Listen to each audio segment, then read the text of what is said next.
जो expected topics है ना, आज हम उसको कवर करने की कोशिश करेंगे और अगली क्लास में मैं कोशिश करूंगी कि बाकी भी कवर कर लूं ताकि हम रीडिंग से बच जाएं। ठीक है। सबसे पहले कॉन्स्टिट्यूशन ऑफ पाकिस्तान में आपको प्रियम्बल पे क्वेश्चन आ सकता है जो कि ऑब्जेक्टिव रेजोल्यूशन है।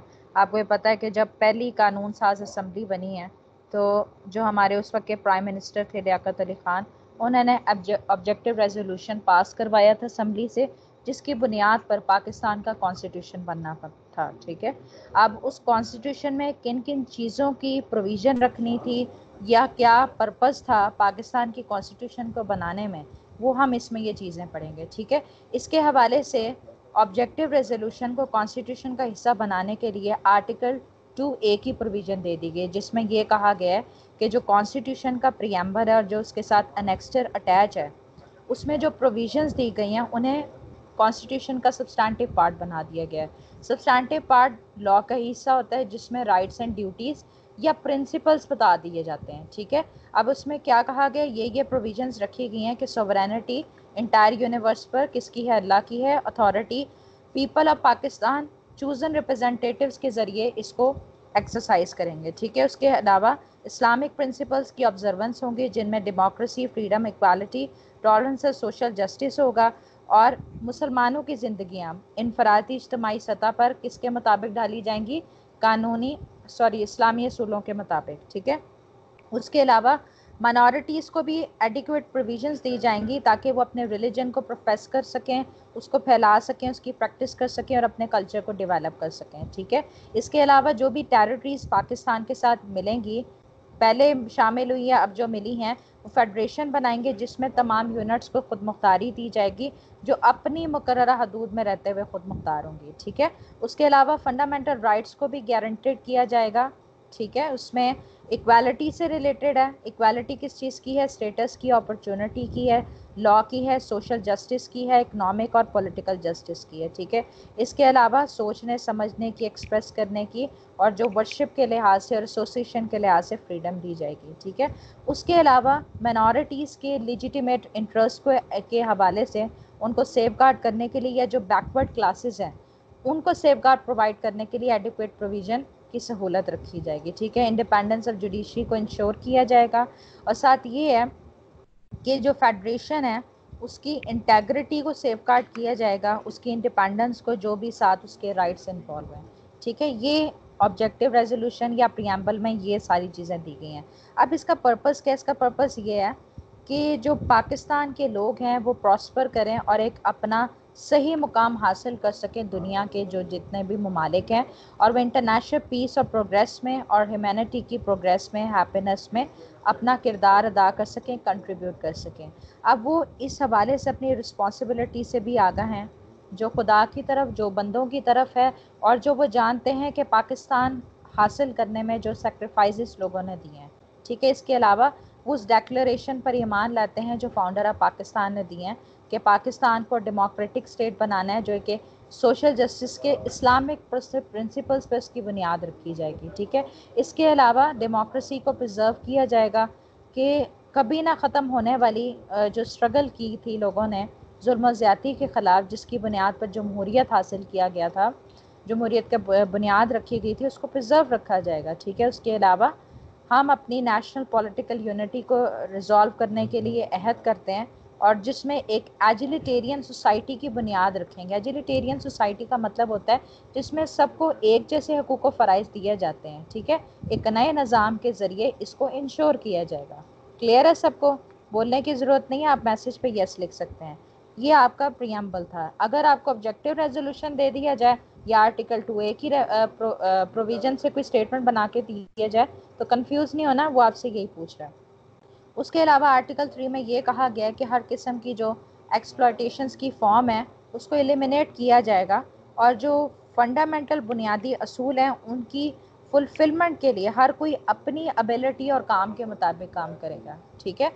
उसके बाद आर्टिकल 4 में ये कहा गया है कि हर एक को कानून के मुताबिक डील किया जाएगा, जिसमें इक्वालिटी बिफोर लॉ की प्रोविज़न इस्टेब्लिश की गई, इक्वल प्रोटेक्शन ऑफ लॉ की प्रोविज़न रखी गई और जिसमें ये बताया गया है कि ये एक सीजलेस एफर्ट्स की वजह से ये इंश्योर किया गया, ये हम इस चीज़ में सक्सेसफुल रहे हैं कि supremacy of rule of law को इस्टेब्लिश कर पाए, ठीक है। इसके अलावा इसमें डिग्निटी, इक्वालिटी ऑफ लॉ और डिस्क्रिमिनेटरी लॉ से सिटीजन्स को महफूज रखने के लिए जो प्रोविजंस है इसमें इस्टेब्लिश किया गया है। अब हम आर्टिकल 4 की इसमें वर्डिंग पढ़ते हैं कि इसमें क्या कहा गया है। Right of individuals to be dealt with in accordance with law, to enjoy the protection of law and to be treated in accordance with law is the inalienable right of every citizen wherever he may be and of every other person for the time being within Pakistan, ठीक है। inalienable right ये है कि जो आपका अपना right है कि आगे delegate नहीं किया जाएगा, कानून के मुताबिक डील किया जाना या कानून की हिफाजत हर एक को इंश्योर होगी, हर एक को मिलेगी, ठीक है। साथ ये है कि कोई ऐसा एक्शन नहीं लिया जाएगा जो लाइफ, लिबर्टी, बॉडी या रेपुटेशन या प्रॉपर्टी के खिलाफ हो, ठीक है। अगर कोई एक्शन लिया जाएगा तो इन अकॉर्डेंस विद लॉ लिया जाएगा, ठीक है। और किसी ऐसे काम से प्रोहिबिट नहीं किया जाएगा जो कानून की वजह से प्रोहिबिटेड नहीं है, और ना ही ऐसे काम के लिए कंपेल किया जाएगा जो कि लॉ ने रिक्वायर नहीं किया गया कि आपसे वो रिक्वायर किया जाए, ठीक है। तो इसमें आप देखें क्या प्रिंसिपल इस्टेब्लिश है। Protection of law, treated in accordance with law, no action detrimental to life, liberty, body, reputation or property, nor prohibition from doing an act not prohibited by law, no compelling to do an act not required by law। ये हमने provisions इसमें देख लें। इसके साथ ही इसमें हम ये देखते हैं कि रूल ऑफ लॉ का कॉन्सेप्ट इसमें ओरिजिनेट होता है। जब हम रूल ऑफ लॉ की कैरेक्टरिस्टिक्स की बात करते हैं तो उसमें लॉ एंड ऑर्डर भी आता है, फिक्स रूल्स भी आता है, elimination of discretion, due process of law, natural law or observance of principle of natural justice, preference for judges and ordinary courts of law to executive authorities and administrative tribunal judicial review। मतलब नज़्म ज़ब्त होगा, establish principles होंगे, कोई अपनी मर्जी से स्वाबदीद इस्तेमाल करके फैसला नहीं कर सकता, कानून के मुताबिक डील किया जाएगा, नेचुरल लॉ के, नेचुरल जस्टिस के तकाजे पूरे किए जाएंगे, जजेस और ऑर्डिनरी कोर्ट्स को प्रायोरिटी दी जाएगी एग्जेक्टिव अथॉरिटीज़ पे या जो सर्विस ट्रिब्यूनल है, ठीक है। इसके अलावा जुडिशियल रिव्यू का कॉन्सेप्ट भी इसमें रखा गया। अब इसकी बुनियाद इस पर है, ये सारा कुछ आप इस आंसर में लिख सकते हैं अगर आर्टिकल 4 में आप पे आ जाता है कि कोई भी जज अपनी मर्जी से फैसला नहीं करेगा, डिस्क्रिशनरी पावर का इस्तेमाल नहीं करेगा। No one should be made a जज इन हिज ओन केस और द रूल अगेंस्ट बाइस, कोई जज बाइसनेस शो नहीं करेगा, hear the other side or the rule of fair hearing or no one should be condemned unheard, बगैर सुने कोई फैसला नहीं किया जाएगा। इधर फिर हम देखते हैं कि रूल ऑफ लॉ को डाइसी ने अपने लेक्चर्स के ज़रिए इस प्रिंसिपल को इस्टेब्लिश किया गया है, जिसमें 3 प्रोविजंस आती हैं। Absolute supremacy of law, equality of all person before law, predominance of legal spirit, ठीक है। हाँ जी, यहाँ तक क्लियर है दोनों को? कोई कन्फ्यूजन तो नहीं? आगे चल सकती हूँ। उसके अलावा आप ये देख सकते हैं कि सुप्रीमेसी ऑफ लॉ में एब्सोल्यूट सुप्रीमेसी ऑफ लॉ हो जाता है, आर्बिट्रेरीनेस को एक्सक्लूड कर दिया गया है, किसी भी बंदे को लॉ की प्रोसेस के बगैर ना तो गिरफ्तार किया जा सकता है ना पनिश किया जा सकता है, ठीक है।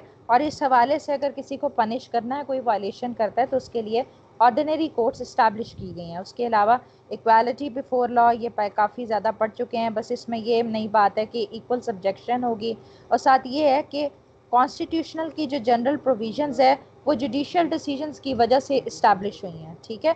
जो कि अदालत जब कोई पार्टीज़ अपने कोई तनाज़े को लेके आते हैं अदालत में, तो उसके ज़रिए जो प्रिंसिपल इस्टेब्लिश होता है उसी की रोशनी में सिटीजन्स के जो लिबर्टीज़ हैं, उनके जो राइट्स, उनको प्रोटेक्ट किया जाता है। उसके अलावा इसमें आप ये भी डाल सकते हैं कि चूँकि डाइसी का कॉन्सेप्ट दिया गया है कि डाइसी ने इस चीज़ को इग्नोर कर दिया है जो बादशाह को प्रिविलेजेस दिए गए थे बरतानिया में रॉयल प्रेरोगेटिव्स के अंडर, मतलब जिसमें ये कहा जाता है कि बादशाह कभी गलत नहीं हो सकता, ये कोई गलत काम नहीं कर सकता। साथ वो इस चीज़ में डिफ्रेंशिएट करने में नाकाम हुआ है कि आर्बिट्रेरी पावर्स और डिस्क्रिशनरी पावर्स में क्या फ़र्क है, ठीक है। उसने एडमिनिस्ट्रेटिव ट्रिब्यूनल की ग्रोथ को भी इग्नोर कर दिया, और उसी इस हवाले से मिसकंसेप्शन हुई है कि administrative law rule of law का हिस्सा नहीं है, बल्कि एडमिनिस्ट्रेशन रूल ऑफ लॉ का हिस्सा है। रूल ऑफ लॉ इसलिए हम इसमें पढ़ रहे हैं क्योंकि उसका रोल है इक्वालिटी बिफोर लॉ के साथ, ये सुप्रीमेसी ऑफ लॉ के साथ, ये एक दूसरे से कॉन्सेप्ट्स मिले हुए हैं। उसके अलावा फ्रांस में जैसे हमारा यहाँ पर वफाकी मोहतसब का दायरा है कि जिसके तहत सारे पब्लिक ऑफिशियल्स को अकाउंटेबल किया जाता है, उसी तरह फ्रांस में एक अदारा है जिसे हम फ्रांस जॉइंट एडमिनिस्ट्रेटिव कहते हैं, तो वो अफेक्टिव कंसिडर किया जाता है फ्रांस लेकिन उसकी रियल नेचर को समझने में डाइसी ने गलती की है। उसके अलावा ये इंटरनेशनल मूवमेंट्स दी गई हैं, साथ रूल ऑफ लॉ पाकिस्तान की प्रोविजंस में भी पाया जाता है। गवर्नमेंट ऑफ इंडिया एक्ट 1935, ये बाद में जो कॉन्स्टिट्यूशन इस्टेब्लिश हुए हैं इसमें आप ये आर्टिकल्स देख लीजिएगा, इसमें मैं डिटेल पे नहीं जाती। जी यहाँ तक क्लियर है सबको?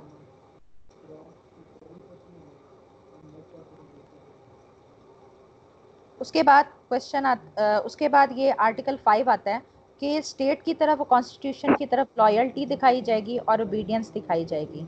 ये बेसिक ड्यूटी है सिटीजन की, और ओबीडियंस है कॉन्स्टिट्यूशन लॉ की तरफ। यहाँ तक क्लियर है? आप मैसेज का, हाँ नहीं मैं कह रही हूँ कि आप सारे खामोश हो गए हैं, शायद मेरी बात समझ नहीं आ रही। अच्छा, आर्टिकल 5 हमने देख लिया। उसके बाद हाइड्रोजन पे भी क्वेश्चन आपको आ सकता है। आर्टिकल 6 में ये कहा गया है, पहले हम लाइंस पढ़ते हैं फिर इसको इंटरप्रेट करते हैं। जी ठीक है। एनी पर्सन हु एब्रोगेट्स और सबवर्ट और सस्पेंड और होल्ड इन एबियंस और attempt or conspires to abrogate or subvert or suspend or hold in abeyance the constitution by the use of force or show of force or by any other unconstitutional means shall be guilty of high treason। अब इसमें ये नए words आ जाते हैं। Abrogate का मतलब होता है ख़त्म कर देना। सबवर्ट का मतलब ये होता है कि जब आप सीक्रेटली कंस्पायर करते हो कि आप उस किसी भी निज़ाम को या सरकार को गिराने की कॉन्स्पायरेसी करते हैं तो हम उसको सबवर्ट कहेंगे। सस्पेंड का मतलब होता है थोड़ी देर के लिए डिले कर देना, रोक देना, ठीक है। एबियंस भी डिले में आता है, ठीक है। तो इसका मतलब है कि कोई बंदा अगर कोई एब्रोगेट एक्टिविटीज़ में इन्वॉल्व है, सबवर्ट करने की कोशिश करता है, सस्पेंड करता है या एबियंस करता है, किसके हवाले से? कॉन्स्टिट्यूशन को नुकसान पहुंचाने की कोशिश करता है इन तमाम तरीक़ों से, कि यूज़ ऑफ फोर्स इस्तेमाल करता है या कोई भी अनकॉन्स्टिट्यूशनल मीन्स हो, तो हाई ट्रेजन के मुतरादिफ है, उसने हाई ट्रेजन कमिट किया है, ठीक है। उसके अलावा उसमें जो कोई अबैटमेंट करेगा वो भी इस ऑफेंस में शामिल है। इसके अलावा ये कि सुप्रीम कोर्ट, हाई कोर्ट की किसी भी ऑर्डर के ज़रिए इस हाई ट्रेजन के एक्ट को वैलिडेट नहीं किया जा सकता। मजलिस शोरा इस हवाले से प्रोवाइड करेगी पनिशमेंट कि हाई ट्रेजन के लिए जो गिल्टी है उसके लिए क्या पनिशमेंट प्रिस्क्राइब करनी है। साथ ये मीनिंग मैंने लिख दी है एब्रोगेट, सबवर्ट, एबियंस का। इसके हवाले से एक लॉ है हाई ट्रेजन पनिशमेंट एक्ट 1973, जिसके सेक्शन 2 में हाई ट्रेजन को डिफाइन किया गया है कि a person who is found guilty of having committed an act of abrogation और subversion of a constitution in force in Pakistan at any time or of high treason as defined in Article 6 of the Constitution shall be punishable with death or imprisonment for life। इसमें आप ये देख सकते हैं कि इस law के तहत भी हाई ट्रेजन को इंक्लूड किया गया और आर्टिकल 6 की प्रोविजन भी इसमें ऐड कर दी गई है, ठीक है। तो इसके तहत सेक्शन 3 के तहत कॉग्निजेंस ली जाएगी, उस वक्त तक नहीं ली जाएगी जब तक कि फेडरल गवर्नमेंट के बिहाफ पे कंप्लेंट दायर ना हो जाए, तो उस वक्त तक अदालत उसको एंटरटेन नहीं करेगी। ये हाई ट्रेजन के हवाले से आर्टिकल 6 हमने ब्रीफली देख लिया। उसके बाद फंडामेंटल राइट्स, जो कि आर्टिकल 8 से लेके आर्टिकल 28 तक डिफरेंट प्रोविजन दी गई हैं।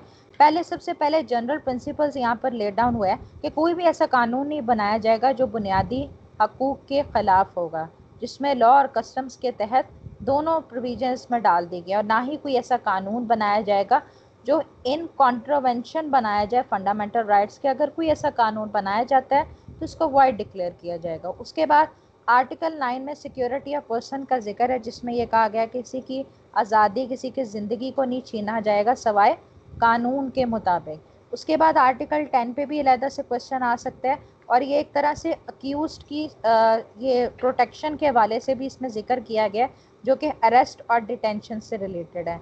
आर्टिकल 10 के तहत दो सेफगार्ड्स बताए गए हैं, अरेस्ट के ख़िलाफ़, डिटेंशन के ख़िलाफ़, ठीक है।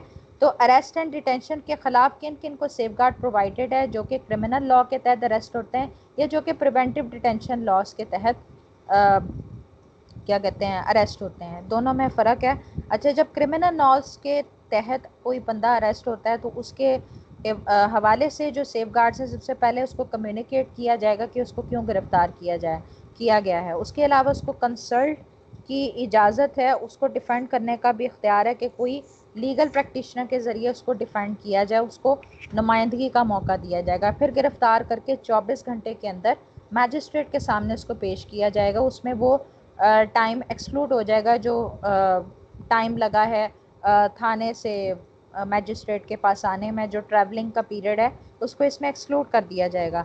अच्छा, क्रिमिनल लॉज के तहत जो गिरफ्तार होता है वो प्रिवेंटिव डिटेंशन के अंडर नहीं आता। प्रिवेंटिव डिटेंशन लॉज वो होते हैं कि जिसमें ऐसे बंदे को आप गिरफ्तार करते हो जिसका मकसद ये होता है कि फर्दर वो ऑफेंस कमिट ना करे और पब्लिक ऑर्डर को मेंटेन रखने के लिए, ठीक है। उसमें फिर ये होता है कि प्रिवेंटिव डिटेंशन लॉज वहाँ पर एप्लीकेबल होते हैं जहाँ पर पाकिस्तान की सालमियत, डिफेंस को, सिक्योरिटी को ख़तरा होता है, ठीक है। अब प्रिवेंटिव डिटेंशन के तहत जब कोई गिरफ्तार होगा तो उसका टेन्योर होगा 3 मंथ्स, लेकिन फर्दर एक्सटेंड किया जा सकता है पीरियड अगर अप्रोप्रिएट रिव्यू बोर्ड उसके केस को रिव्यू करेगी, उसको रीज़नेबल अपॉर्चुनिटी दी जाएगी कि उसको सुना जाए, और जब सफिशेंट ग्राउंड्स पे वो सेटिस्फाई हो जाएगी बोर्ड कि फर्दर डिटेंशन के ग्राउंड्स अवेलेबल हैं, तो 3 माह से भी ज़्यादा डिटेन किया जा सकता है, ठीक है। अब इसमें अप्रोप्रिएट रिव्यू बोर्ड का जिक्र किया गया है जो कि फेडरल लेवल पे, प्रोविंशियल लेवल पे कायम की जाएगी। फेडरल लेवल पे ये बॉडी चीफ जस्टिस इसे अपॉइंट करेगा, चीफ जस्टिस ऑफ पाकिस्तान, एक चेयरमैन होगा और 2 पर्सनस होंगे जो कि सुप्रीम कोर्ट की, हाई कोर्ट के जजेस हो सकते हैं। प्रोविंशियल लेवल पे high court, chief justice of high court इसको अपॉइंट करेगा जिसका एक चेयरमैन होगा और 2 बंदे होंगे जो कि हाई कोर्ट के जजेस होंगे, ठीक है। अब हम देखते हैं कि प्रिवेंटिव डिटेंशन लॉज के तहत कौन से सेफगार्ड्स प्रोवाइडेड हैं। इसमें यह कहा गया है कि 15 दिन के अंदर उसको कम्युनिकेट किया जाएगा कि उसको क्यों गिरफ्तार किया गया, साथ उसको उसकी साइड पे अपॉर्चुनिटी दी जाएगी नुमाइंदगी की। साथ एक्सेप्शंस हैं कि अगर अथॉरिटी मना कर देती है कि पब्लिक इंटरेस्ट के लिए ज़रूरी है कि फ़ैक्ट्स को डिस्क्लोज़ ना किया जाए, तो वहाँ पर उसको फिर डिस्क्लोजर को मना किया जा सकता है। अच्छा, ड्यूरेशन इसका 8 मंथ्स है। ये हमारा safeguard and store and detention article 10 की प्रोविजन में हमने देख लिया। उसके बाद 10A 18वीं जो तरमीम आई थी उसमें कुछ फंडामेंटल राइट्स की इंक्लूड की गई थी जिनमें राइट टू फेयर ट्रायल भी है। राइट टू फेयर ट्रायल के हवाले से इसमें कहा गया है कि for the determination of his civil rights and obligations or in any criminal charge against him, a person shall be entitled to a fair trial and due process। मतलब चाहे सिविल राइट्स की बात की जाए या क्रिमिनल चार्ज की बात की जाए, दोनों में फेयर ट्रायल की प्रोविजन और ड्यू प्रोसेस की प्रोविजन रखी गई है। फेयर ट्रायल का क्या मतलब है? प्रॉपर हियरिंग कंडक्ट की जाएगी और अनबाइस्ड कॉम्पिटेंट फोरम पे उसके केस को सुना जाएगा, ठीक है। इसके हवाले से जो एस्टैब्लिश मैक्सिम्स हैं, सबसे पहले आता है, मैं ये सीधा ये पढ़ देती हूँ, नो मैन कैन बी जज इन हिज ओन कॉज। इसका मतलब ये है कि जज न्यूट्रल होकर अपना पर्सनल इंटरेस्ट को छोड़ के केस को सुनेगा प्रॉपरली, दोनों साइड पे सुना जाएगा और किसी तरह भी उसका डिसीजन किसी भी फैक्टर की बना पर इन्फ्लुएंस नहीं होगा, कि जस्टिस के तकाजे पूरे होते हुए दिखाई देने चाहिए, ठीक है। Right to fair trial had close nexus with fundamental rights. फिर ये है कि फेयर ट्रायल का ताल्लुक किसके साथ है? फंडामेंटल राइट्स के साथ है। उसके बाद ये एडमिनिस्ट्रेशन ऑफ जस्टिस की बुनियाद समझा जाता है। फेयर ट्रायल कॉन्स्टिट्यूशन लॉ की बात की जाए, इंटरनेशनल लॉ की बात की जाए, ये जो जर्नल प्रिंसिपल्स इस्टेब्लिश हुए हैं सब में ये तकाजा किया जाता है कि फेयर ट्रायल गारंटेड हो, ठीक है। उसके अलावा हम चूँकि फेयर ट्रायल की बात कर रहे हैं तो इसमें आप आर्टिकल 10 की प्रोविज़न भी डाल सकती हैं, जिसमें यह है कि क्रिमिनल लॉज के तहत जो सेफगार्ड्स प्रोवाइडेड हैं जो ऑलरेडी हम डिस्कस कर चुके हैं, या जो डिटेंशन लॉज के तहत सेफगार्ड्स हैं वो भी आप इसमें ऐड कर सकती हैं, ठीक है। उसके बाद अगर आप ये इसको बर्ड आई व्यू करें फेयर ट्रायल के हवाले से, तो इसमें डिफरेंट आर्टिकल्स की प्रोविज़न एक दूसरे से मिल रही हैं जो कि इसके स्पेक्ट्रम को ब्रॉड कर रही है, जिसमें एक तरह से आर्टिकल 3 भी आ रहा है, आर्टिकल 4 भी आ रहा है, article 10, article 12 and 13 and article 14 की प्रोविजंस भी आ रही हैं, ठीक है।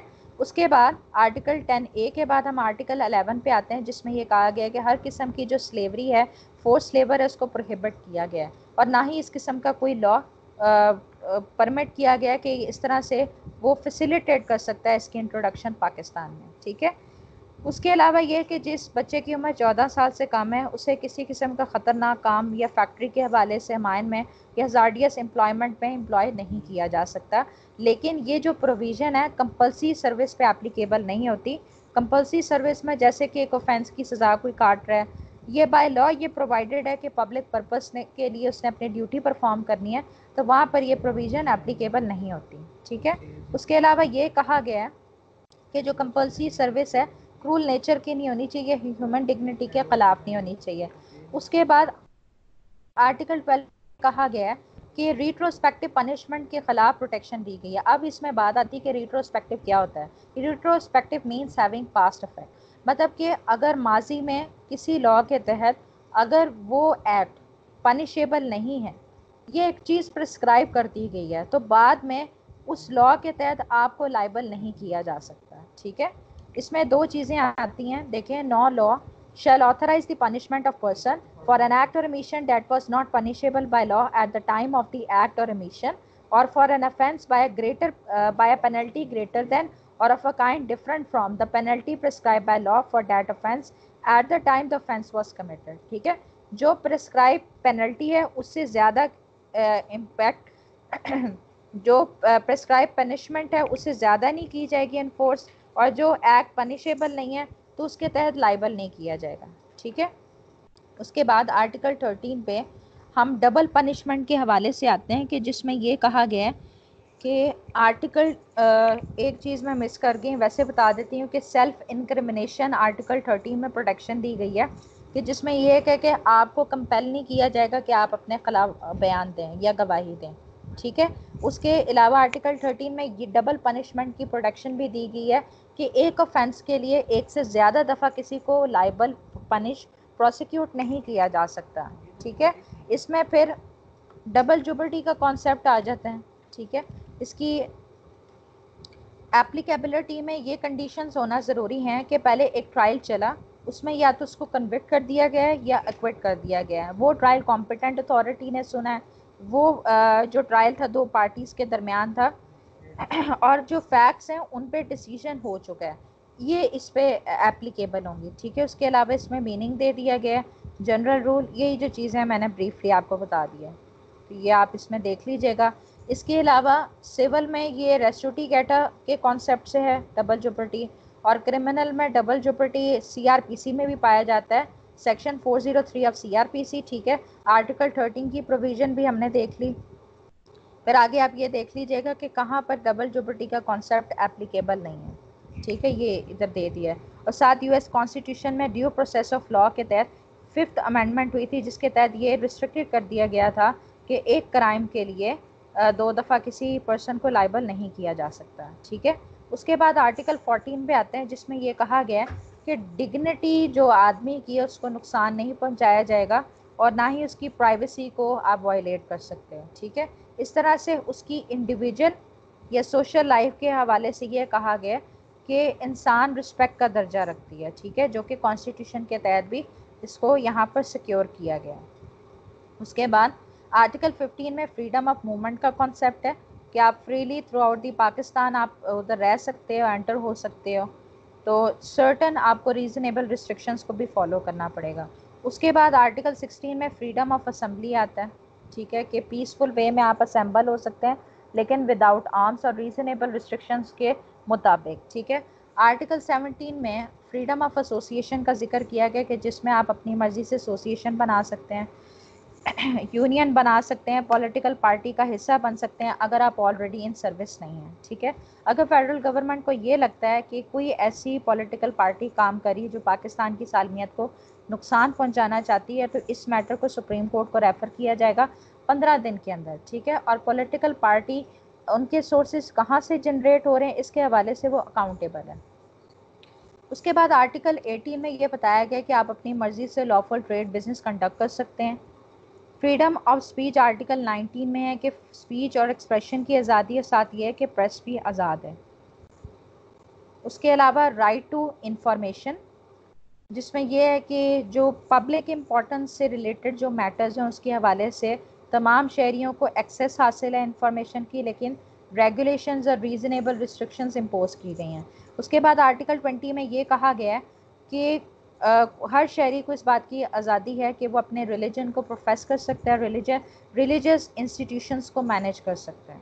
ठीक है, इस हवाले से किसी के पे कोई कंपेल रिस्ट्रिक्शंस नहीं लगाई जाएंगी। उसके बाद आर्टिकल 21 में ये कहा गया कि जब एक पर्टिकुलर रिलीजन के होने की वजह से आपसे कोई टैक्स लिया जाता है तो वो आपको कंपेल नहीं किया जाएगा कि उसके हवाले से कि आपसे टैक्स वसूल किया जाए।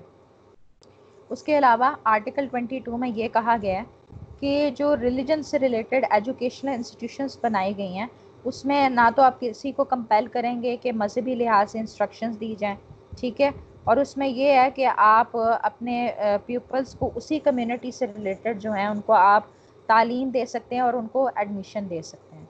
उसके बाद आर्टिकल 23, आर्टिकल 24 प्रॉपर्टी से रिलेटेड है, जिसमें 23 में ये कहा गया अपनी मर्जी से आप एक्वायर कर सकते हैं, डिस्पोज ऑफ कर सकते हैं प्रॉपर्टी को, और ना ही किसी को प्रॉपर्टी से महरूम किया जाएगा, सब्जेक्ट टू सर्टन रिस्ट्रिक्शंस, ठीक है। उसके बाद इक्वालिटी ऑफ सिटीजन्स आर्टिकल 25 में पहले ऑलरेडी बहुत डिटेल में पढ़ चुके हैं। Equal before law, equal protection of law, no discrimination, special provision for protection for women and children.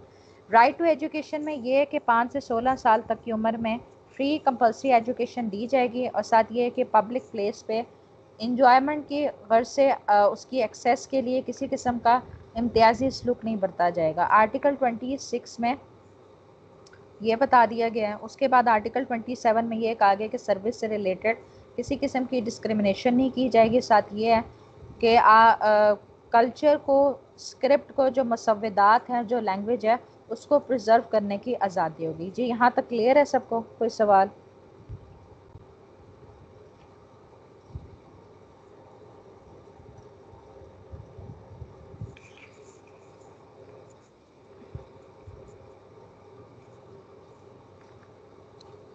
उसके अलावा प्रिंसिपल ऑफ पॉलिसी ऐसे बुनियादी असूल फराहम करता है जिनकी बुनियाद पर आप अपने जो मुल्क के हवाले से जो कंट्रीब्यूशंस करना चाहते हैं या जिनकी बेस पे पॉलिसी मेकिंग का काम होगा, उसके हवाले से प्रिंसिपल ऑफ पॉलिसी की भी प्रोविजंस दी गई हैं, जो कि आर्टिकल 29 से लेके आर्टिकल 40 तक हैं। अच्छा, आर्टिकल 29 में ये कहा गया है कि जो स्टेट फंक्शनरीज हैं, जो अथॉरिटीज़ काम कर रही हैं, उनकी ये रिस्पॉन्सिबिलिटी है कि अवेलेबल रिसोर्स के मुताबिक, प्रिंसिपल्स और पॉलिसीज़ के मुताबिक काम होगा, ठीक है। इस हवाले से दो प्रेसिडेंट जो होगा वो क्या कहते हैं फेडरेशन के बिहाफ पे, और जो गवर्नर है वो नेशनल असम्बली के सामने, प्रोविंशियल असम्बली के सामने एक रिपोर्ट सबमिट करेगा, जिनकी बेस पे पॉलिसी मेकिंग का काम अमल में आएगा। तो सबसे पहले आर्टिकल 31 में हम ये देखते हैं कि इस्लामिक वे ऑफ लाइफ के हवाले से कॉन्सेप्ट दिया गया है कि इंडिविजुअल कलेक्टिव स्फेयर पे इस्लाम के मुताबिक ज़िंदगी गुजारने के लिए हवाले से कॉन्स्टिट्यूशन ये कहा है कि कह रहा है कि मुसलमानों को फैसिलिटेट किया जाएगा, कुरान की तालीमात, इस्लामियत की जो तालीमात है कंपल्सरी की जाएंगी, करेक्ट प्रिंटिंग होगी कुरान पाक की, इस्लामिक मोरल स्टैंडर्ड्स को ऑब्जर्व किया जाएगा, प्रमोट किया जाएगा, यूनिटी को प्रमोट किया जाएगा, और साथ ये है कि ज़कात, औकाफ और मसाजिद के जो निज़ाम है उसकी ऑर्गेनाइजेशन को सिक्योर किया जाएगा। तो सबसे पहले article 31 Islamic way of life से रिलेटेड थी। उसके बाद आर्टिकल 32 में ये देखते हैं कि लोकल गवर्नमेंट इंस्टीट्यूशन में बाकायदा नुमाइंदगी रखी जाएगी, जिसमें किसानों को, वर्कर्स को, औरतों को नुमाइंदगी दी जाएगी, ठीक है। उनको इनकरेज किया जाएगा कि कंसर्न एरिया में वो इसमें मतलब अपना भी हिस्सा डालें। उसके बाद आर्टिकल 33 में ये बताया गया कि हर किस्म के जो पैरोकियल हैं, चाहे वो रेशियल बेस्ड है, ट्राइबल बेस्ड है, सेक्टेरियन बेस्ड है, उनको डिस्करेज किया जाएगा, तासिब नजरी को फ़रोग होने से रोका जाएगा, ठीक है। उसके बाद आर्टिकल 34 में नेशनल लाइफ में विमेन की पार्टिसिपेशन को भी इंश्योर किया जाएगा। उसके बाद आर्टिकल 35 में फैमिली को भी प्रोटेक्शन दी जाएगी, उसके हवाले से प्रोविजंस डाली जाएंगी। उसके अलावा ये है कि आर्टिकल 36 में जो लेजिटिमेट राइट्स बनते हैं माइनॉरिटीज़ के, उनको भी फेडरेशन प्रोविंशियल सर्विस में नुमाइंदगी दी जाएगी। उसके अलावा आर्टिकल 37 में सोशल ईवल को इरेडिकेट करने के लिए, सोशल जस्टिस को प्रमोट करने के लिए ये ज़रूरी इकदाम लिए जाएंगे जो आर्टिकल 37 में बताए गए हैं। Educational, economic interest, backward areas, free and compulsory education, technical, professional and higher education, ensure inexpensive and expeditious justice, just human condition of work, participation in national activities, prevention of lascivious circulation, deleterious drugs and gambling, prevention of liquor consumption, distribution of government functions, ठीक है। Education, technical, professional, higher education का जिक्र है, compulsory education का, justice को बग़ैर किसी costly speedy वे में जस्टिस प्रोवाइड किया जाएगा, इंसानों के मुताबिक जो हैं कि फेवरेबल कंडीशंस प्रोवाइड की जाएंगी वर्क की, नेशनल एक्टिविटीज़ में पार्टिसिपेशन के लिए, और ये जो ड्रग्स नशावर अद्वियात हैं, फाशी के जो एलिमेंट्स हैं या जो शराब नोशी है, इसको प्रिवेंट किया जाएगा और गवर्नमेंट फंक्शंस को डिस्ट्रीब्यूट किया जाएगा। उसके बाद आर्टिकल 38 में social and economic wellbeing of the people का जिक्र है, जिसमें ये कहा गया है कि securing the wellbeing of the people facilitates for work and adequate livelihood, social security, providence of basic necessities of life to informed class, reducing difference in income of individual, elimination of riba, allocation of share to the provinces। ठीक है। उसके अलावा लोगों को मौके दिए जाएंगे कि आर्म फोर्सेस में वो पार्टिसिपेट कर सकें। ठीक है। उसके साथ ये है कि मुस्लिम ममालिक के साथ बॉन्ड्स को स्ट्रेंथन किया जाएगा ताकि इंटरनेशनल पीस में वो कंट्रीब्यूट कर सकें। ठीक है। ये आपका प्रिंसिपल्स ऑफ स्टेट पॉलिसीज़ ये हो गया आपका। उसके बाद प्रेसिडेंट के हवाले से जो प्रोविजंस हैं, जिसमें इसका आपको इलेक्शन प्रोविज़न, इम्पीचमेंट प्रोविज़न या पावर की प्रोविज़न आ सकती है।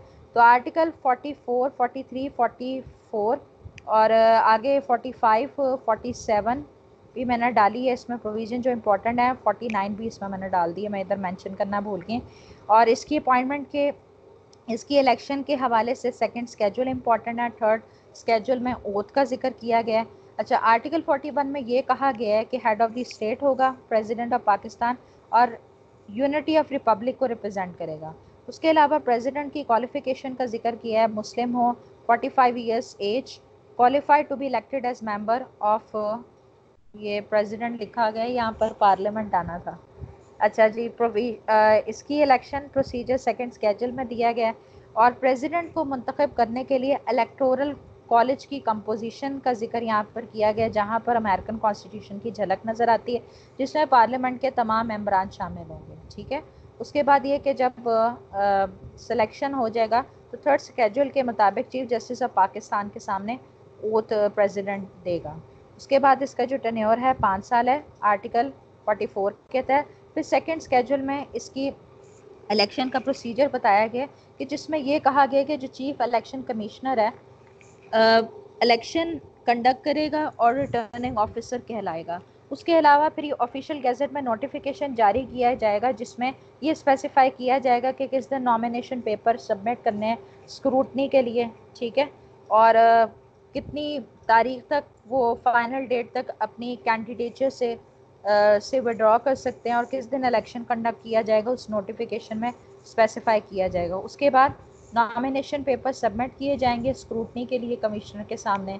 उसके बाद नॉमिनेशन पेपर की स्क्रूटनी कंडक्ट की जाएगी और इसके अलावा कैंडिडेट्स को या उनके जो ऑथराइज एजेंट को हैं उन इस हवाले से एंटाइटल्ड हैं कि जब नॉमिनेशन पेपर की स्क्रूटनी कंडक्ट की जाएगी तो वहाँ पर वो शामिल हो सकते हैं प्रोसीडिंग्स में। फिर ये है कि नॉमिनेशन पेपर विड्रॉ किया जा सकता है टाइम से पहले जो स्पेसिफाइड है। फिर जब नॉमिनेशन पेपर किसी का विड्रॉ होगा तो दोबारा से नॉमिनेशन पेपर्स की प्रोसीडिंग्स कमेंस हो जाएंगी। उसके अलावा पब्लिक नोटिफिकेशन जारी किया जाएगा इलेक्शन कंडक्ट करने के लिए। उसके अलावा जॉइंट सिटिंग बुलवाई जाएगी पार्लियामेंट की कमिश्नर की रिक्वेस्ट पे। फिर प्रिजाइडिंग ऑफिसर इलेक्शन को कंडक्ट करेगा। उसके बाद सीक्रेट बैलेट के ज़रिए इलेक्शन कंडक्ट किया जाएगा। वोटर्स की लिस्ट प्रोवाइड की जाएगी जो प्रिजाइडिंग ऑफिसर है उसको। उसके बाद बैलेट पेपर्स प्रिजाइडिंग ऑफिसर को दिए जाएंगे, जिसमें ये पर्टिकुलर्स होंगी कि नॉमिनीज़ के नाम होंगे और उस पर सिग्नेचर्स होंगे। इनिशियल सिग्नेचर्स को ही कहते हैं हाफ सिग्नेचर ऑथराइजेशन के तौर पर। अच्छा, उसके बाद ये है कि बैलेट पेपर बैलेट बॉक्स में डाले जाएंगे, फिर उनको काउंट किया जाएगा, फिर कमिश्नर भी इसको एग्जामिन किया जाएगा। हाईएस्ट जो सिक्योर करेगा नंबर ऑफ वोट्स उसे प्रेसिडेंट डिक्लेयर कर दिया जाएगा, फिर ऑफिशियल गैजेट में नोटिफाई कर दिया जाएगा। ठीक है। उसके अलावा आर्टिकल 45 इंपॉर्टेंट इस लिहाज से है, जिसमें प्रेसिडेंट की पावर्स का जिक्र है कि वो किसी भी अगर किसी को सज़ा हो गई है तो उसे पार्डन ग्रांट कर सकता है, रिप्राइव कर सकता है, रिस्पाइट कर सकता है। रिप्राइव रिस्पाइट का मतलब ये है कि फॉर द टाइम बिंग सज़ा को रोक देना, ऐसा कर सकता है, सस्पेंड कर सकता है, या उस सज़ा के बदले कोई और सज़ा भी दे सकता है जो कि अदालत ने प्रोनाउंस की है। उसके अलावा इम्पीचमेंट प्रोसीजर आर्टिकल 47 में बताया गया है, जिसमें ग्राउंड्स ऑफ रिमूवल ये हैं कि उसे फिजिकल या मेंटल इनकैपेसिटेटेड है या उसने कॉन्स्टिट्यूशन को वायलेट किया है, तो उसके हवाले से नेशनल असम्बली के स्पीकर को जब 1/2 टोटल मेंबरशिप जो है किसी भी हाउस की नेशनल असेंबली के स्पीकर को रिटन नोटिस सबमिट करती है कि उनकी इंटेंशन है कि वो रेजोल्यूशन पास करना चाह रहे हैं प्रेसिडेंट की इम्पीचमेंट के हवाले से या उसको रिमूव करने के हवाले से। तो सबसे पहले एक रिटन नोटिस सबमिट किया जाएगा स्पीकर ऑफ नेशनल असेंबली को, और उसकी जो कॉपी है वो 3 दिन के अंदर प्रेसिडेंट को सबमिट की जाएंगी, ठीक है। उसके बाद जॉइंट सिटिंग बुलवाया जाएगा 14 दिन के अंदर, फिर इन्वेस्टिगेशन कंडक्ट की जाएगी चार्ज के हवाले से। प्रेसिडेंट को इस हवाले से हक है कि वो अपेयर हो सकता है इन्वेस्टिगेशन के दौरान, ठीक है। उसके बाद जब 2/3 मेजोरिटी के साथ रेजोल्यूशन पास हो जाता है कि जिसमें डिक्लेयर हो जाता है कि प्रेसिडेंट अनफिट है, तो उसको इमीडिएटली उस ऑफिस से निकाल दिया जाता है। फिर उसके अलावा ये पावर्स का जिक्र है, legislative powers, summoning of parliament, address the parliament, right to speak in parliament, dissolution of national assembly, promulgation enforcement of ordinances, referendum, appointment of care taker cabinet. उसके बाद जुडिशियल पावर्स हैं, ये आप देख लीजिएगा, फॉरेन अफेयर्स हैं, और executive powers and functions हैं, मिलिट्री पावर्स, ठीक है। उसके अलावा आर्टिकल 49 में ये कहा गया है कि फॉर द टाइम बिंग अगर प्रेसिडेंट अवेलेबल नहीं है, उसकी वैकेंट है उसकी सीट, या डेथ की वजह से या फिर उसको रिमूव कर दिया गया है, तो उसकी जगह for the time being chairman या speaker of the national assembly, जब तक कि प्रेसिडेंट अपॉइंट नहीं हो जाता तो एज अ प्रेसिडेंट वो परफॉर्म करेगा। दोनों में यही प्रोविजंस हैं। अच्छा, उसके अलावा पार्लियामेंटेरियंस की क्वालिफिकेशन डिस्क्वालिफिकेशन का क्वेश्चन आ सकता है। आर्टिकल 50 में हम देखते हैं कि मजलिस शूरा में प्रेसिडेंट, नेशनल असेंबली और सेनेट तीनों शामिल हैं, ठीक है। जो क्वालिफिकेशन उसके हवाले से 62 है और 63 डिस्क्वालिफिकेशन के हवाले से। तो क्वालिफिकेशन इसमें देख लेते हैं। पार्लियामेंटेरियन बनने के लिए citizen of Pakistan, national assembly के मेंबर बनने के लिए उम्र 25 साल होनी चाहिए। इलेक्टोरल रोल में एज अ वोटर वो इनरोल्ड हो जहाँ से वो कंटेस्ट करना चाह रहा है, ठीक है। और साथ सीट भी रिज़र्व की जाएगी नॉन मुस्लिम के हवाले से और वेमेन के हवाले से। सेनेट के लिहाज से 30 इयर्स एज है, और प्रोविंस के या फेडरल कैपिटल में जिस एरिया से वो इलेक्शन कंटेस्ट करना चाह रहा है तो एज अ वोटर भी वो इनरोल्ड हो वहाँ पर। गुड कैरेक्टर हो, वायलेटर ना हो इस्लामिक इंजंक्शन का, इस्लामिक टीचर्स की एडिक्वेट नॉलेज हो, इस्लाम की तरफ से जो ड्यूटीज़ प्रिस्क्राइब्ड है उनको प्रैक्टिस करता हो, abstain फ्रॉम मेजर सिंस, सिगेशियस हो, सिगेशियस मतलब दूर अंदेश जो होता है, फैसला करने की जिसके पास कुव्वत होती है। राइटियस पर्सन, नॉन प्रॉफिलिकेट, फजूल खर्च ना हो, ऑनेस्ट अमीन हो, क्राइम लॉ बाय लॉ या बाय कोर्ट वो किसी भी क्राइम के लिए कन्विक्टेड ना हो, ठीक है। और साथ ये कि वो ऐसा कोई काम ना करे जो आइडियोलॉजी ऑफ पाकिस्तान के ख़िलाफ़ हो। नॉन मुस्लिम है तो गुड मॉरल रेपुटेशन होनी चाहिए, और वो तमाम क्वालिफिकेशंस वो पोजेस करता है जो कि एक्ट ऑफ पार्लियामेंट की तरफ से प्रोवाइडेड है, ठीक है। उसके बाद आर्टिकल 63 में डिस्क्वालिफिकेशन का जिक्र है कि अगर कॉम्पिटेंट कोर्ट की तरफ से अनसाउंडमेंट डिक्लेयर कर दिया गया हो, अनडिस्चार्ज इंस्टॉलमेंट हो, सिटीजन ऑफ पाकिस्तान ना रहा हो, फॉरेन कंट्री की सिटीजनशिप अख्तियार कर ली हो, ऑफिस ऑफ प्रॉफिट होल्ड कर रहा है सर्विस ऑफ पाकिस्तान में होने के बावजूद, या फिर उसे for the time Bing disqualified कर दिया गया है आज़ाद जम्मू एंड कश्मीर की पार्लियामेंट की तरफ से, या वो पाकिस्तान की आइडियोलॉजी के ख़िलाफ़ का काम कर रहा है, या इंडिपेंडेंस ऑफ जुडिशरी को रिडिक्यूल करने की कोशिश कर रहा है, उसके ख़िलाफ़ कोई ऐसी ओपिनियन को फैला रहा है, डिफेम कर रहा है जुडिशरी को, आर्म फोर्सेस के ख़िलाफ़ उनका मजाक उड़ाने की कोशिश कर रहा है, रेडिक्यूल कर रहा है, या बाई कोर्ट करप्ट प्रैक्टिसेस की वजह से, मिसयूज़ ऑफ पावर की वजह से कन्विक्टेड है, या उसने डिसमिस कर दिया गया किसी सर्विस ऑफ पाकिस्तान से मिसकंडक्ट की वजह से, या वो कन्विक्ट हो गया, सज़ा उसने काटी है, 2 मिलियन से का उसने लोन या उससे ज़्यादा का उसने लिया है अपने नाम पे, या उसके जो डिपेंडेंट्स हैं 1 साल से वो अनपेड है। उसके अलावा अगर उसके डिपेंडेंट्स या स्पाउस डिफ़ॉल्ट कर जाते हैं गवर्नमेंट की जो ड्यूज़ हैं उसको पे करने में, या फिर पार्लियामेंट या प्रोविंशियल असम्बली से उसे डिस्क्वालीफाई कर दिया गया है। उसके अलावा 63 कैपिटल ए में कहा गया कि डिफेक्शन के ग्राउंड पर उसे डिस्क्वालीफाई किया जा सकता है। डिफेक्शन के 2 मतलब होते हैं कि आप जो कोई लैक कर रहे हो, कोई लकूना, कोई डेफिशिएंसी रह गई है, या आपने अपनी पार्टी के ख़िलाफ़ जाके किसी और पार्टी को ज्वाइन कर लिया है, तो ये इसमें कंडीशंस हो सकती हैं। अच्छा, उसके बाद जुरिस्डिक्शन ऑफ सुप्रीम हैं जिसमें सबसे पहले आर्टिकल 175 में एस्टैब्लिशमेंट ऑफ जुडिशरी का जिक्र किया गया, जिसमें कहा गया कि सुप्रीम कोर्ट ऑफ पाकिस्तान होगी और प्रोविंस की हाई कोर्ट होगी, ठीक है। इसमें इस्लामाबाद कैपिटल टेरिटरी भी शामिल है। अच्छा, इसमें सुप्रीम कोर्ट के फंक्शंस में ये बताया गया है कि कॉन्स्टिट्यूशन को इंटरप्रेट करेगी, अगर कोई डिस्प्यूट हो जाता है फेडरल गवर्नमेंट प्रोविंशियल गवर्नमेंट के दरमियान, उन डिस्प्यूट करेगी, और as a guardian of fundamental rights and constitution भी कहलाएगी। उसके आर्टिकल 176 में इसकी कंपोजिशन का जिक्र किया गया है, जिसमें चीफ जस्टिस ऑफ पाकिस्तान है, जितने जजेस bye act of the parliament determine होंगे उतने जजेस होंगे सुप्रीम कोर्ट के, ठीक है। इसके अलावा सुप्रीम कोर्ट के जजेस की अपॉइंटमेंट आर्टिकल 175 ए के तहत होगी, जो कि जुडिशल कमीशन ऑफ पाकिस्तान है, जो कि कॉन्स्टिट्यूशनल कोर्ट्स के जो जजेस हैं उनकी अपॉइंटमेंट के लिए एक पूरी कमेटी है जो बैठती है, उसका जिक्र है उसमें। उसके अलावा सिटीज़न ऑफ पाकिस्तान हो, हाई कोर्ट का अगर जज रहा है तो 5 साल तक की उसकी के तौर पे काम किया उसने। हाई कोर्ट के एडवोकेट को अगर सुप्रीम कोर्ट का जज बनाना चाह रहे हैं तो 15 साल की स्टैंडिंग हो, ठीक है। उसके अलावा आर्टिकल 178 के तहत ओथ जैसे ही ऑफिस में वो एंटर होगा तो चीफ जस्टिस ऑफ पाकिस्तान जो है प्रेसिडेंट के सामने ओथ देगा, और जो बाकी सुप्रीम कोर्ट के जजेस होंगे वो चीफ जस्टिस के सामने थर्ड स्केड्यूल के मुताबिक ओथ देंगे। अब सुप्रीम कोर्ट की जुरिस्डिक्शंस का जिक्र है, जिसमें original jurisdiction, suo motu power, appellate jurisdiction, advisory jurisdiction आ जाती है, ट्रांसफर ऑफ केसेस आ जाते हैं, जजमेंट्स की ऑर्डर्स की रिव्यू आ जाती है, कॉन्टेम्प्ट ऑफ कोर्ट आ जाता है। ओरिजिनल जुरिस्डिक्शन में मतलब ये है कि जब फेडरल प्रोविंशियल गवर्नमेंट के दरमियान कोई डिस्प्यूट अराइज हो जाता है तो सुप्रीम कोर्ट वहाँ पर अपनी ओरिजिनल जुरिस्डिक्शन को एक्सरसाइज करेगा, इस हवाले से डेक्लेरेटरी जजमेंट प्रोनाउंस करेगा। उसके अलावा आर्टिकल 184 सब क्लॉज 3 के तहत ये भी बताया गया कि अगर पब्लिक इंपॉर्टेंस से रिलेटेड कोई फंडामेंटल राइट्स के इन्फोर्समेंट की बात आती है तो वहाँ पर सुप्रीम कोर्ट अपनी सू मोटो पावर भी एक्सरसाइज कर सकता है। इसके अलावा आर्टिकल 185 में appellate jurisdiction of Supreme Court का जिक्र किया गया, जो कि हाई कोर्ट के final order, sentence, decrees, judgments के खिलाफ अपील इसमें सुना जा सकता है। अब एपलेट जुरिस्डिक्शन किन मैटर्स के हवाले से इस्तेमाल की जा सकती है, जो कि ये हैं reversal of acquittal orders and enhancement of sentence by the high court, withdrawal of case and conviction of accused by the High Court, punishment on contempt of High Court, variation and setting aside the judgment regarding value of subject matter in dispute by the High Court, variation and setting aside some claim or question respecting property, ठीक है। Condition president ये है कि अगर appellate appeal supreme court सुने, इस हवाले से लीव टू अपील ग्रांट होना ज़रूरी है।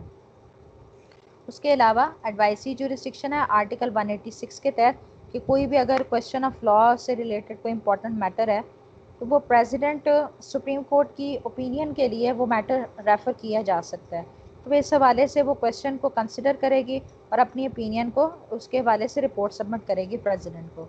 उसके अलावा ट्रांसफ़र ऑफ केसेस की भी पावर है सुप्रीम कोर्ट के पास आर्टिकल 186 कैपिटल ए के तहत। उसके अलावा ये अपने ऑर्डर जजमेंट्स को रिव्यू भी कर सकती है, कॉन्टेम्प्ट ऑफ कोर्ट की भी सज़ा दे सकती है, और जो सुप्रीम कोर्ट के जो डिसीजंस हैं तमाम जो कोर्ट्स हैं उन पर एप्लीकेबल है, ठीक है। इसके अलावा आर्टिकल 199 के तहत रिट जुरिस्डिक्शन पे आपको सवाल आ सकता है, जिसे extraordinary jurisdiction of the high court या ordinary jurisdiction of the high court भी कहा जाता है।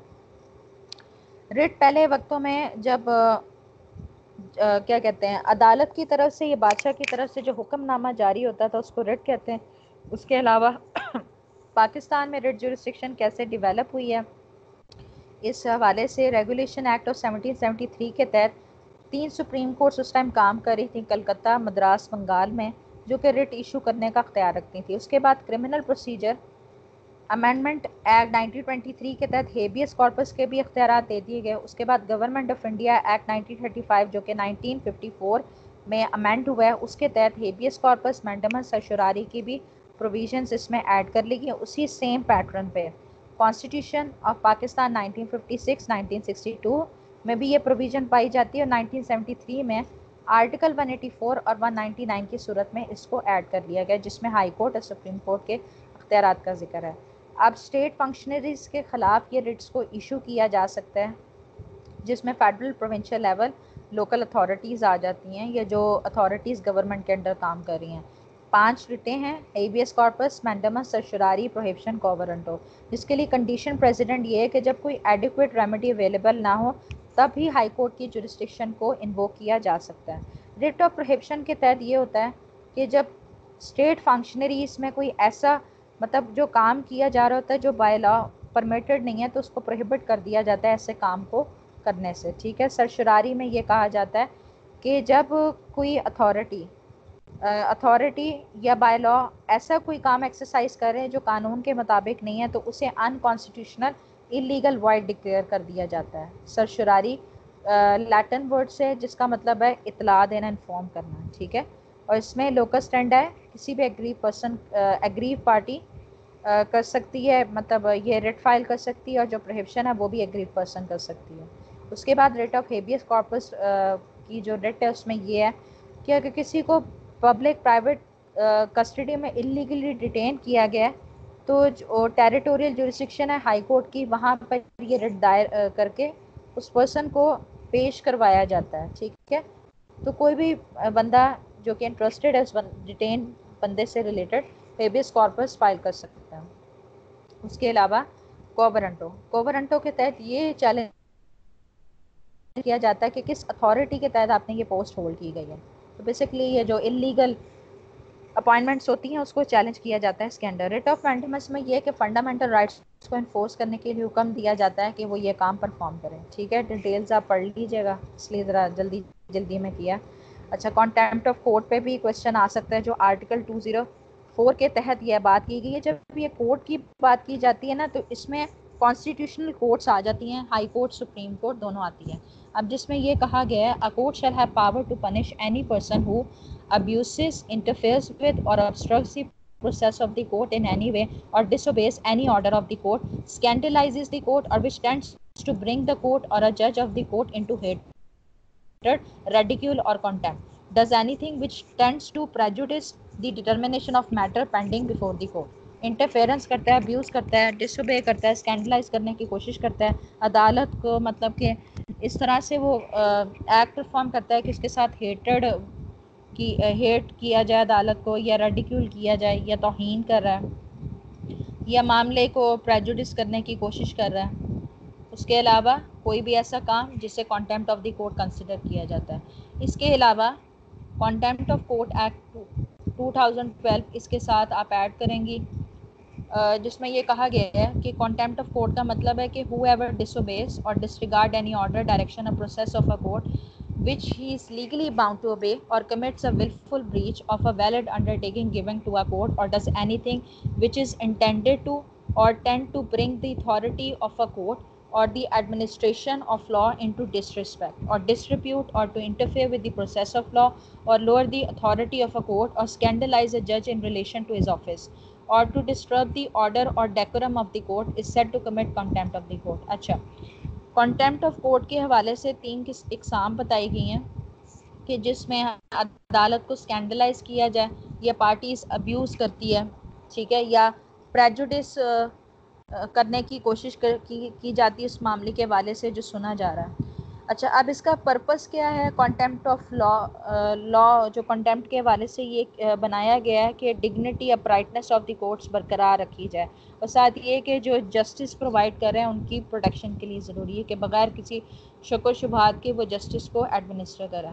उसके अलावा इसकी punishment section 4 of contempt act 2012 में बताई गई है, जिसमें एक 6 मंथ्स तक इम्प्रिजमेंट की सज़ा है और विद फाइन जो कि 100,000 रुपीज़ है। उसके अलावा ये है कि ऑफेंस जब कि कमिट करता है तो किसी भी टाइम पे वो अपनी अपॉलॉजी सबमिट कर सकता है, अगर अदालत मुतमईन हो जाएगी तो उसको डिस्चार्ज कर देगी या उसकी सज़ा में कमी बेशी कर देगी। उसके अलावा section 5 of contempt of court act 2012 में इसकी जुरिस्डिक्शन बताई गई है कि competent authority high court supreme court है, और इन प्रोसीडिंग्स की initiation on its own motion भी हो सकती है या इंफॉर्मेशन पर भी हो सकती है, ठीक है। उसके अलावा इस एक्ट के तहत कॉग्निजेंस लेने के हवाले से कब रिस्ट्रिक्शंस लगाई गई हैं कि जब ऑलरेडी एक मामला अदालत में चल रहा है जो कि पनिशेबल बाय पीपीसी है, ठीक है, या फिर जब सुप्रीम जुडिशल काउंसिल के सामने कोई ऑलरेडी मैटर चल रहा है कॉन्टेम्प्ट ऑफ कोर्ट के हवाले से, या फिर एपरेट रिविजनल रिव्यू प्रोसीडिंग्स में कॉन्टेम्प्ट ऑफ कोर्ट की को असर्ट किया गया। तो जब ऑलरेडी एक जगह पर कार्रवाई चल रही है तो वहाँ पर रिस्ट्रिक्शंस आ जाती हैं कॉग्निजेंस लेने के हवाले से। उसके अलावा प्रोसीजर का जिक्र किया गया हाई कोर्ट और सुप्रीम कोर्ट के हवाले से, जिसमें सेक्शन 7 में ये बताया गया कि sufficient grounds for believing that person has committing contempt of court necessity in the interest of effective administration of justice to proceed against him, make an order in writing regarding substance of charge against the accused, shall by means of appropriate process that he appears or be brought before it to answer the charge. The court shall inform the accused of the grounds on which he is charged with the contempt of court and call upon to show cause why he should not be punished. The court, after holding such inquiry and taking such necessary evidence, shall give a decision in the case. मतलब simple इसमें यही कहा गया कि उसको बुलाया जाएगा, उससे वजूहात पूछी जाएंगी, ठीक है, उसके बाद ही उसके ख़िलाफ़ एक्शंस लिए जाएंगे इंक्वायरी कंडक्ट करने के बाद। इसके अलावा इसके ख़िलाफ़ अपील में भी जाया जा सकता है, जो कि डिवीज़न बेंच सुनेगी। 30 दिन का टाइम है। उसके अलावा एमरजेंसी प्रोविजंस आर्टिकल 232 से लेकर 236 तक इम्पॉर्टेंट है, जिसमें 3 तरह की एमरजेंसीज आती हैं। वार, इंटरनल डिस्टर्बेंस की वजह से, कॉन्स्टिट्यूशन मशीनरी जब नाकाम हो जाती है किसी सूबे में, या फाइनेंशियल क्राइसिस चल रहे हैं। तो सबसे पहले on account of war, internal disturbance के तहत जब एमरजेंसी का नफाज करना है, तो इस हवाले से जब प्रेसिडेंट मुतमिन हो जाता है कि एक ग्रेव एमरजेंसी एग्जिस्ट कर रही है जिसकी वजह से पाकिस्तान की सिक्योरिटी को खदशा है, वॉर की वजह से, एक्सटर्नल एग्रेशन या इंटरनल डिस्टर्बेंस की वजह से, और वो प्रोविंशियल गवर्नमेंट के कंट्रोल में नहीं रहा, तो वो प्रोक्लेमेशन जारी करेगा एमरजेंसी का, ठीक है। उसके बाद रेजोल्यूशन, अच्छा, जब भी कोई इंटरनल डिस्टर्बेंस से रिलेटेड एमरजेंसी का नफाज करना है तो उस प्रोविंशियल असम्बली में रेजोल्यूशन पास करवाना ज़रूरी है, लेकिन जब प्रेसिडेंट खुद ही एमरजेंसी का नफाज कर देता है तो 10 दिन के अंदर वो प्रोक्लेमेशन जो मामला है पार्लियामेंट के सामने रखा जाएगा। अब एमरजेंसी के नफाज के हवाले से पार्लियामेंट के क्या अख्तियारात हैं? द प्रेसिडेंट इसके हवाले से ये अख्तियारात हैं कि जो प्रोविंशियल के हवाले से जो कानून साजी की जा सकती है, जो कि फेडरल लेजिस्लेटिव लिस्ट या कॉन्करेंट लेजिस्लेटिव लिस्ट में प्रोवाइडेड नहीं है, उस हवाले से फेडरेशन या जो पार्लियामेंट है कानून साजी कर सकती है, अपने अख्तियारात का इस्तेमाल कर सकती है। उसके अलावा ये कि जो फेडरेशन की एग्जेक्टिव अथॉरिटी है वो प्रोविंस तक भी एक्सटेंड करेगी। उसके अलावा ये है कि जो गवर्नमेंट के जो फंक्शंस हैं प्रोविंस के, वो फेडरल गवर्नमेंट या उसके बिहाफ पे गवर्नर ऑफ द प्रोविंस इस्तेमाल करेंगे। उसके अलावा ये है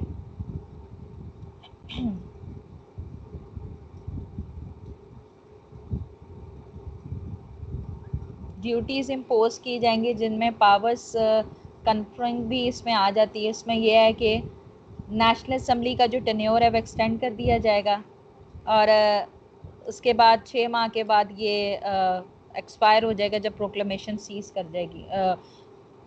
6 माह तक मतलब कि इसमें ये है कि नेशनल असम्बली का जो टेन्योर है 1 साल तक कर दिया जाएगा, जो कि प्रोक्लेमेशन के ख़त्म होने के बाद 6 माह तक रहेगी। उसके बाद जॉइंट सिटिंग बुलवाई जाएगी जब प्रोक्लेमेशन इशू किया जाएगा, फिर अगर उसे अप्रूव कर दिया जाता है तो 2 माह तक रहती है प्रोक्लेमेशन। नेशनल असम्बली डिज़ोल्व होगी तो 4 माह तक रहेगा। उसके अलावा कॉन्स्टिट्यूशन मशीनरी की फेलियर के हवाले से प्रोक्लेमेशन का जिक्र किया गया। इसमें भी प्रेसिडेंट जब सेटिस्फाई हो जाती कि ऐसी सिचुएशन एग्जिस्ट करी तो प्रोक्लेमेशन इशू किया जाएगा, जिसके हवाले से हाउसेस में रेजोल्यूशन पास किया जाएगा, ठीक है। उसमें वही तकरीबन पावर्स हैं जो ऊपर पढ़ चुके हैं कि गवर्नमेंट के बिहाफ पे वो खुद या फिर गवर्नर पावर्स को एक्सरसाइज करेगा। साथ जॉइंट सिटिंग बुलवाई जाएगी, एक्सेप्ट हो जाती तो 2 माह तक रहेगा, और नेशनल असम्बली अगर डिज़ोल्व होगी तो 3 माह तक ये प्रोक्लेमेशन जारी रहेगा। उसके अलावा आर्टिकल 235 में फाइनेंशियल एमरजेंसी का जिक्र किया गया, जिसमें फाइनेंशियल स्टेबिलिटी, इकनॉमिक लाइफ का खदशा है तो एमरजेंसी का नफाज किया जाएगा। उसमें ये है कि फ़िस्कल मैटर से रिलेटेड जो फेडरेशन की एग्जेक्टिव अथॉरिटी वो एक्सटेंड हो जाएगी। सैलरी अलाउंसेस के हवाले से डायरेक्शन दी जा सकती हैं, ठीक है, और फर्दर प्रोक्लेमेशन के ज़रिए पहली वाली प्रोक्लेमेशन को रिवोक किया जा सकता है। हाँ जी, क्लियर हुआ?